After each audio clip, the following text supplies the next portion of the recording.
Hello hello to everyone. एक बार फिर से आप सबका स्वागत है आपके अपने एकेडमी इंटरनल एकेडमी में। तो मैं फिर से एक बार शुद्ध हिंदी में भी आपका इंट्रोडक्शन करना चाहूँगा। नमस्कार साथियों, मेरा नाम निशांत गौतम है और आप सभी का स्वागत है आपके अपने एकेडमी इंटरनल एकेडमी के अंदर। ठीक है, तो आज की जो हमारी टॉपिक है, कल जो सीरीज चल रही है हमारी नर्सिंग फाउंडेशन की, कौन सी सीरीज चल रही है नर्सिंग फाउंडेशन की?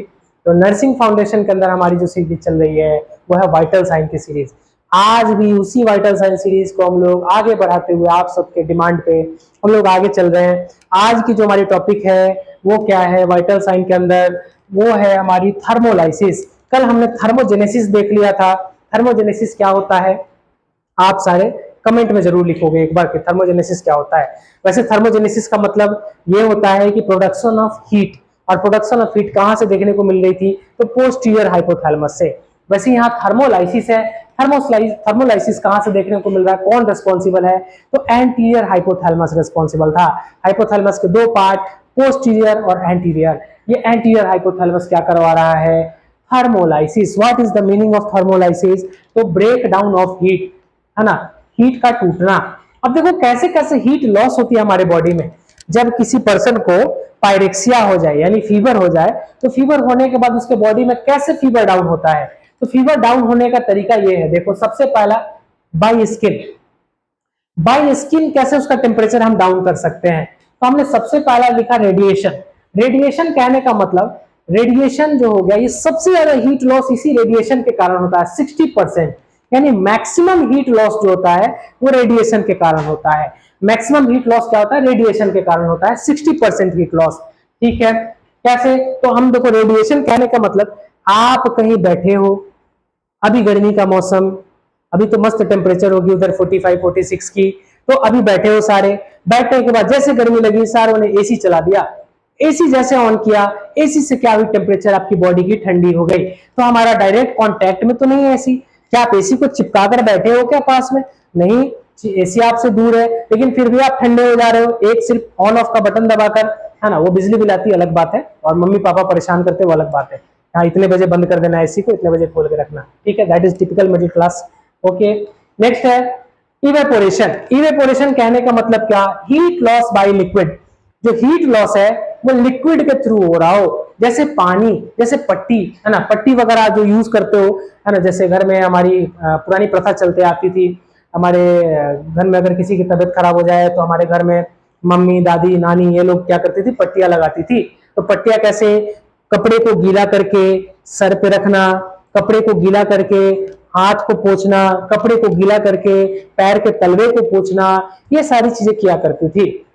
इसमें एक चीज और आप ध्यान रखेंगे, इसको हम मॉडर्न जमाने में स्पॉन्जिंग बोलते हैं। कोल्ड स्पॉन्जिंग और टैपिड स्पॉन्जिंग। टैप वाटर से अगर नॉर्मल पानी से आप अगर स्पॉन्जिंग कर रहे हो तो टैपिड स्पॉन्जिंग, ठंडे पानी से कर रहे हो तो कोल्ड स्पॉन्जिंग। ये मॉडर्न जमाने की लैंग्वेज है। हम लोगों की लैंग्वेज क्या है? पट्टी, पट्टी करना। ठीक है, तो वैसे ही जो है अभी अपना जो कोल्ड स्पॉन्जिंग है या टैपिड स्पॉन्जिंग है, ये स्पॉन्जिंग का भी कॉन्ट्राइंडिकेशन होता है। क्या होता है कि आप चेस्ट पे आपको नहीं करना है, चेस्ट पे कभी भी पानी नहीं लगाना, सर पे पानी नहीं लगाना, बिल्कुल इस चीज से बचेंगे। अगर छोटे बच्चे में कर रहे हैं तो चांस है कि निमोनिया हो सकता है छोटे बच्चे के अंदर, इसीलिए हम लोग चेस्ट और सर को बचा के करेंगे स्पॉन्जिंग। कभी भी कोल्ड स्पॉन्जिंग करें या टैपिड स्पॉन्जिंग करें। इसके अलावा आप हर जगह करो, पाम में करो, सोल में करो, हर जगह करना करो, फेस पे करो, फोरहेड पे करो। ठीक है, इवेपोरेशन कहने का मतलब डायरेक्ट पानी से आप टेम्परेचर कम कर रहे हो। नेक्स्ट, उसके बाद मैं क्या बोल रहा हूँ? कन्वेक्शन। कन्वेक्शन जो होती है वो एयर से हीट लॉस होती है। जैसे घर में बैठे हो, है ना, कभी कभी सुन लिया, मम्मी पापा ने सुना दिया कि एसी बार बार नहीं चलाने का, तो क्या करना? पंखे चला के आप अपने बॉडी की हीट को कम करते हो, है ना। पंखे चलाकर, कूलर चलाकर, कूलर वाले पानी भरने वाले फिर सिलसिले होते हैं उसमें कि पानी भरो, है ना। घर की लड़ाई चिकजिक, फ्रिज के अंदर तो पानी भरी नहीं जाती, तो कूलर के अंदर कौन पानी भरेगा? चलो नेक्स्ट है कंडक्शन। कंडक्शन जो है ये 3%। अच्छा, एक और चीज की, कन्वेक्शन से जो है 15% हीट लॉस होता है। कंडक्शन जो है इसमें 3% के आसपास हीट लॉस होगा, जो कि क्लोज कांटेक्ट के साथ होता है। क्लोज कांटेक्ट कहने का मतलब ऐसा हो सकता है कि direct contact, surface to surface contact कर सकते हैं, ये चीजें करके भी हीट लॉस कर सकते हैं आप। ये बहुत ही मिनिमम, रेयर, है ना, मिनिमम और रेयर है। बाकी मैक्सिमम जो है वो रेडिएशन के थ्रू होता है, इस चीज को याद रखेंगे, परसेंटेज याद रखेंगे, है ना। नेक्स्ट है बाय स्किन के बाद दूसरा है हमारा बाय लंग्स। अच्छा, बाय स्किन के साथ और भी तरीके से आप टेम्परेचर को कम कर सकते हो। एक्सेस स्वेटिंग से, है ना, जो आपकी स्वेटिंग होती है उससे भी आपका टेम्परेचर लूज हो रहा है, तो हमारा हाइपोथैलेमस ही करवा रहा है स्वेटिंग को भी, थर्मोलाइसिस। ठीक है, नेक्स्ट लंग्स, लंग्स से आप जब हवा को आप क्या कर रहे हो, एक्सहेल कर रहे हो, सांस खींचा, सांस छोड़ा। सांस जब छोड़ रहे हो तो अपनी बॉडी की जो भी टेम्परेचर है, जो भी गर्मी थी, वो सारा ब्रीदिंग के थ्रू, हवा के थ्रू आप सांस को बाहर निकाल रहे हो, यानी गर्मी को बाहर निकाल रहे हो। तो एक लंग्स के कारण एक्सहेल है। दूसरा, तीसरा किडनी, किडनी से यूरिन के फॉर्म में, जैसे यूरिन होता है, यूरिन आप यूरिनेट करोगे तो बॉडी का टेम्परेचर क्या है, वो भी बाहर जा रहा है ना। यूरिन के थ्रू क्या होता है, बॉडी का टेम्परेचर बाहर जाता है, और वो भी क्या होता है, वाटर के फॉर्म में। जैसे वाटर है, प्लाज्मा है, यूरिन क्या है, प्लाज्मा एक तरह से, तो प्लाज्मा जो है टेम्परेचर को भी कंट्रोल कर रहा है। नेक्स्ट बाउल, फीकल सब्सटेंस, जैसे वो भी टेम्परेचर को कंट्रोल कर रहा है, ये सारे टेम्परेचर को कंट्रोल कर रहा है। नेक्स्ट कॉमन साइट हम बात करें टेम्परेचर की कौन होती है, तो सबसे कॉमन साइट जो बात करूं मैं, वो होती है ओरल। एक्सिला या एक्सिलरी टेम्परेचर हम लोग नहीं लेते हैं, और ये भी चीजें देखेंगे कौन कौन किसके अंदर कॉन्ट्रा इंडिकेटेड है। एक्सिलरी टेम्परेचर जैसे 97.6 डिग्री फ़ारेनहाइट जो नॉर्मल टेम्परेचर होता है, और ओरल 98.6, एंड रेक्टल जो होता है वो 99.6 डिग्री फ़ारेनहाइट। 1 डिग्री फ़ारेनहाइट की क्या होती है, हाइप होती है। आप अगर एक्सिलरी से ओरल में जाते हो 1 डिग्री बढ़ जाओ, ओरल से रेक्टम में जाते हो 1 डिग्री बढ़ जाओ। ऐसा करके हम लोग क्या करते हैं, टेम्परेचर का नॉर्मल मेजरमेंट रखते हैं। अगर किसी का एक्सिलरी टेम्परेचर देखा और 99.6 डिग्री फ़ारेनहाइट आ रहा है, इट मींस क्या है, उसके अंदर फीवर है, यानी पायरेक्सिया है।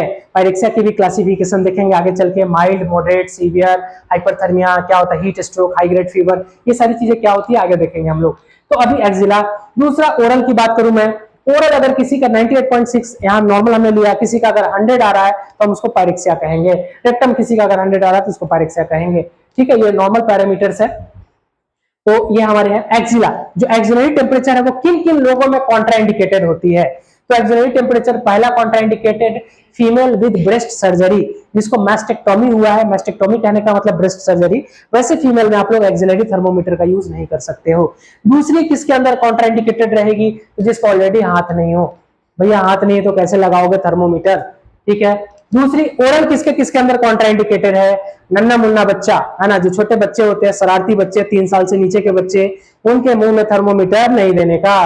वो क्या करेंगे, वो उसको तोड़ेंगे, च्यू करेंगे, चबाने के बाद जो मरकरी होगा उसको वो निगल लेंगे। तो छोटे बच्चों में ये क्या होता है, कॉन्ट्रा इंडिकेटेड ओरल थर्मोमीटर। 3 साल से जिसको होश नहीं है ना, जिसको होश नहीं है, वैसे बच्चे को होश नहीं है ना, जिसको मेरा नाम क्या है ये नहीं पता, वैसे बच्चे को तो बिल्कुल नहीं माउथ में देना थर्मोमीटर, नहीं तो वो चबा लेंगे उसको। ठीक है। रेक्टम, रेक्टम जो होता है ये भी 3 साल के, ये 3 साल के नीचे के बच्चे को करते हैं, ये 3 साल के ऊपर के बच्चों को नहीं करते, प्राइवेसी इशू के कारण, है ना। कोई एडल्ट का आप जाके अब रेक्टम थर्मोमीटर यूज नहीं करोगे, छोटे बच्चों में ही यूज होते हैं, ये प्राइवेसी कंसर्न है इस कारण से। ठीक है। थर्मोमीटर की इन्वेंशन की मैं बात करूं तो सबसे पहला thermometer, world's first thermometer invented by Galileo, Galileo ने इन्वेंट किया था। फिर आगे चल के ये क्या हुआ, क्लिनिकल थर्मोमीटर मॉडिफाई होकर क्लिनिकल थर्मोमीटर बनी, जो सेंट थॉमस एल्बर्ट ने बनाया, सेंट थॉमस एल्बर्ट ने बनाया। ठीक है। तो ये सारी चीजें हमारी थी आज की वाइटल साइन के लेक्चर में। बहुत ही छोटा लेक्चर था, बस एक इंट्रो लेक्चर था। फिर मिलेंगे हम लोग नेक्स्ट कोई क्लास में। ऐसे ही आज हमने थर्मोलाइसिस करी, साइट्स ऑफ टेम्परेचर देखा, कल इसके कॉन्ट्रा इंडिकेशन लिख लेंगे, और कॉन्ट्रा इंडिकेशन के बाद फिर हम लोग स्टार्ट करेंगे नेक्स्ट अपना टीपीआर, पल्स को देखेंगे इसके बाद। हाँ ना, ऐसा हमने वाइटल साइन की बात करी। 5 वाइटल साइंस कौन कौन से, temperature, pulse rate, respiration, blood pressure, और 5वां